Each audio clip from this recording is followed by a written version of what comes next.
the surface of what we know. Past the veiled shadows, I watch. And in those hidden places where dark myths are born, I will guide you. To hidden places, abandoned ruins, sealed beneath history and dust. You'll find the horrors you crave to know.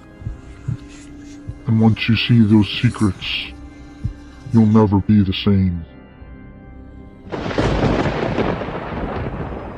Come enter my crypt, if you dare.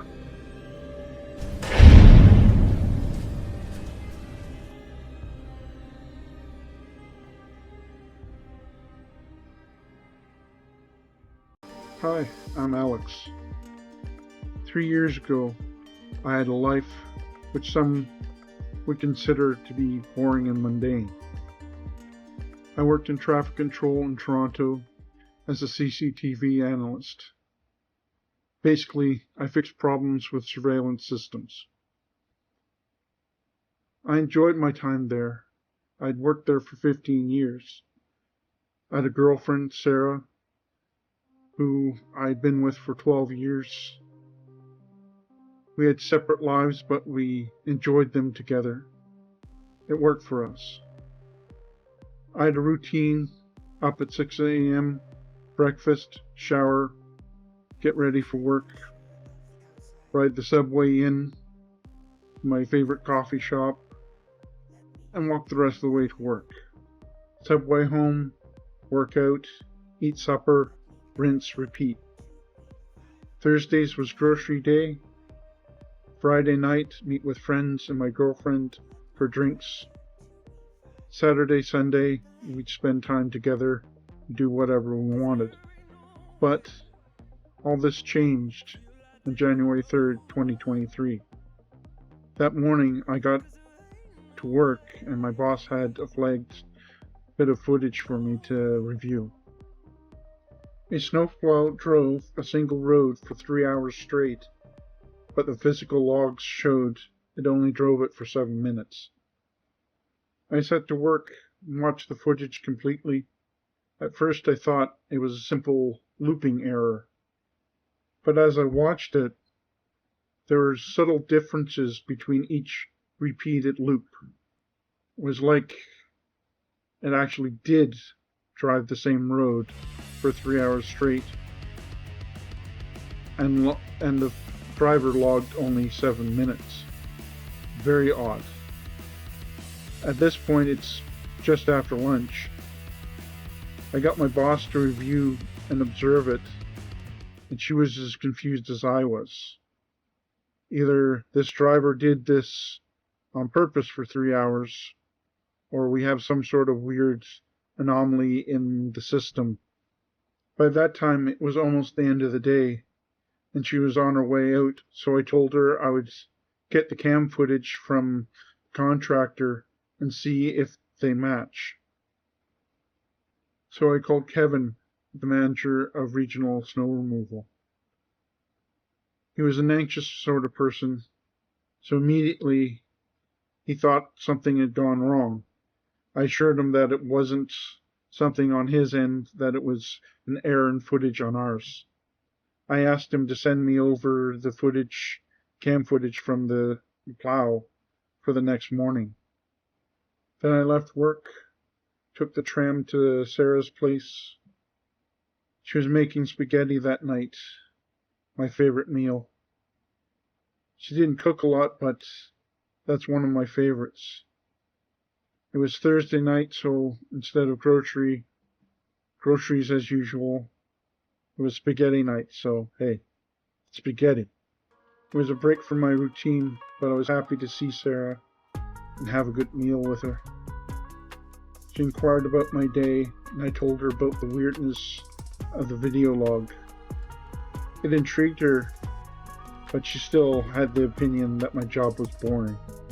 But after watching 3 hours of a snowplow driving the same stretch of road, I'm in agreement, it was boring.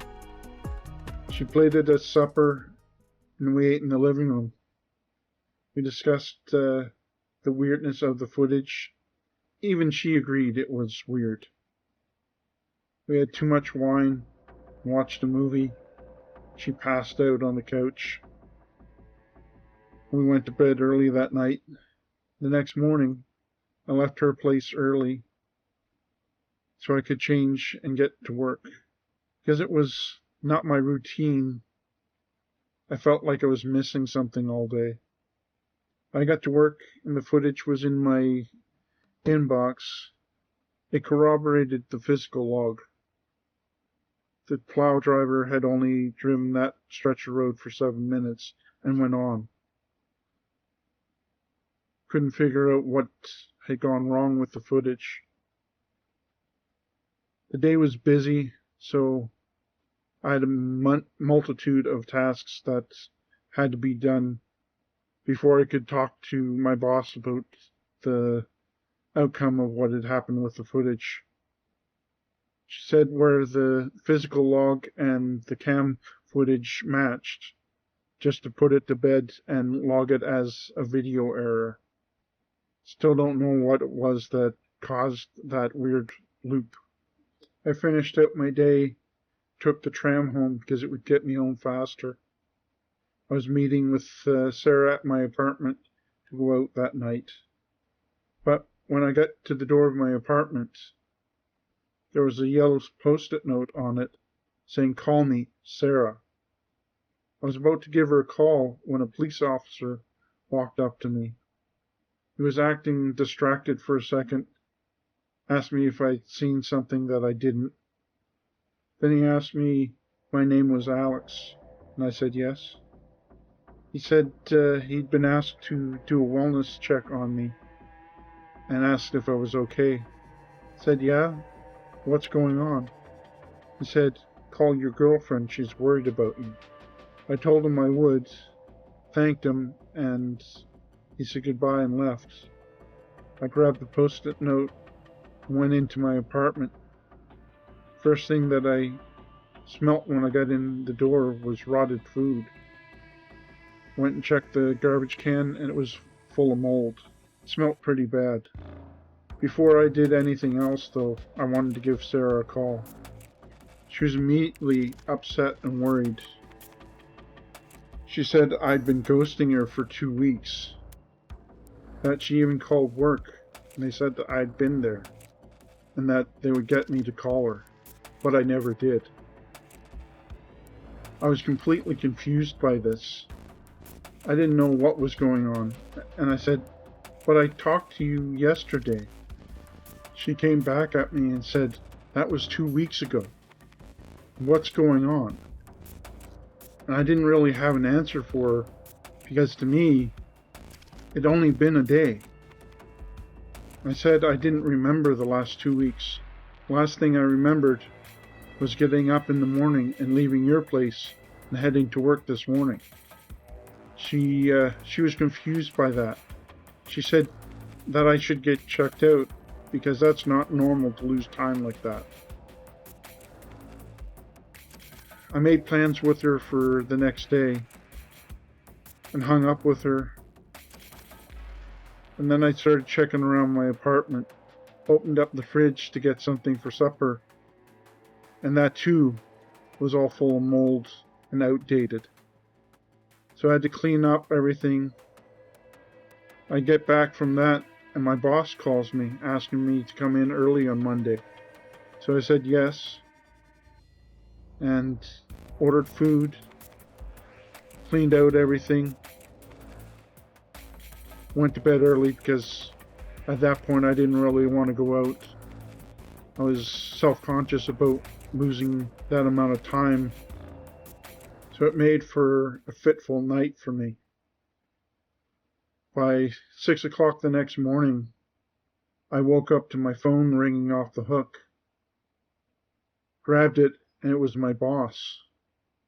She was saying that she had to fire me. I was confused. Said, but it's Saturday. You asked me to come in early on Monday. She says, that was a week ago. And I realized it happened again. I'd lost another week of time. She said she would have kept me on, but the director had noticed I'd been away from work all week and told her to fire me for shift abandonment. She at least told me that she would give me a good reference for my next job. I was so disappointed with the situation and completely confused. How could this happen to me?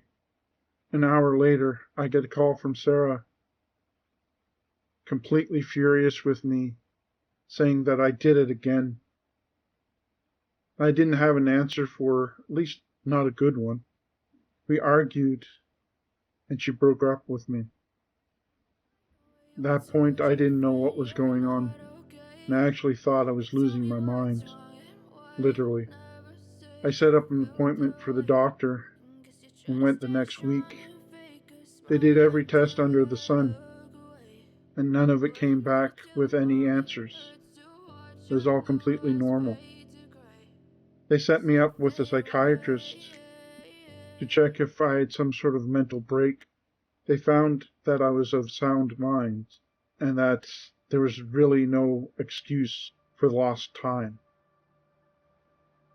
In the end, with all of the tests, there was no explanation as to why this happened. In the span of 3 days, I lost everything that had meaning to me. I didn't know what to do. I had to take a minute, but then I had to pick up the pieces of my life. So I started looking for work. Found a job with the government, and now I travel from East Coast to West Coast and everything in between. So it's nothing like what it was before. I call that time of my life the storm, because it built up like a hurricane. It tore me up, spun me out, and left me like debris in its wake. I've opened up an investigation called Project Storm. In it, I investigate all the weirdness that happens in Canada. I hope my story helps, or at least lets you know you're not alone. As I learn more, I'll post more on here, and hopefully we can get to the bottom of this. I want to thank you for listening. See you soon.